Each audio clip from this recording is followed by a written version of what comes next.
to say a few words, or will we ask you for the questions? Well, first of all, I think we're very pleased to be in Killarney this morning with Norma Moriarty, our candidate here in South Kerry, and I'll be with John Brazel in Tralee on another occasion.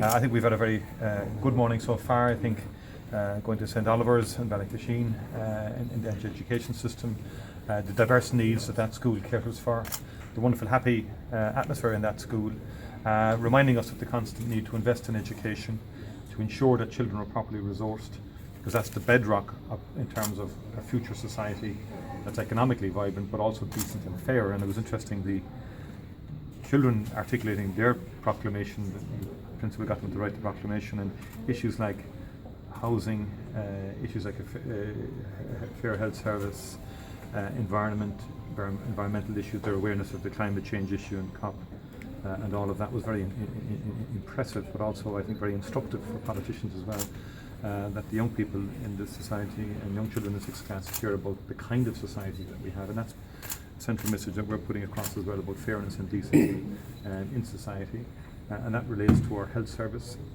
and we're launching a policy document today on health, and it's about fundamentally investing in a public health service in terms of making sure that children with special needs will have access to medical cards, to make sure that the cost of medication for public patient goes down in terms of the drug threshold, the threshold for reimbursement, and also then in terms of additional capacity in terms of hospital beds, consultants, nursing and healthcare staff generally. And that's a very key issue. The government has been misleading us over the last while and not telling the truth in relation to health for 2016 and beyond. The crime issue still remains a very serious issue.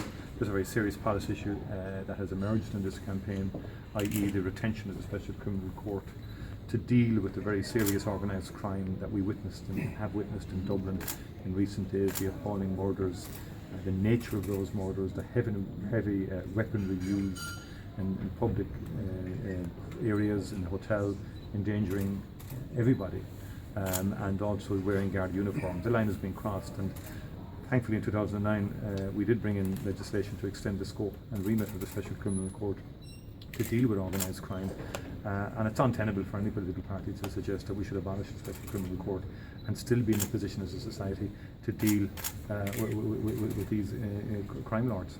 The Garda Commissioner said yesterday that resources is not a problem. Are you satisfied with that in light of what happened last night? Well, to be frank, I'm not, in the sense that, and I understand the Garda Commissioner is coming from a difficult position, having to work within available resources. But when I talk to Gardaí on the doorstep, and I've met quite a lot actually, and in the privacy of their own household, they will tell you what life is like on the ground for them. And they're very clear to us that morale is low, that resources are stretched, that in many large geographical areas you might have only one squad car out on an evening with 2 Gardaí patrolling vast terrain. And this is a common sort of comment that Gardaí will say to you. New rostering schedules, stretching them even more, stretching scarce resources even more. So we have to face up to the realities. Back to the services and investment in services. Now is the time actually to prioritise that. I've mentioned health. Crime is another. The Gardaí can't wait. You know, Michael Noonan has said his overriding priority is USC getting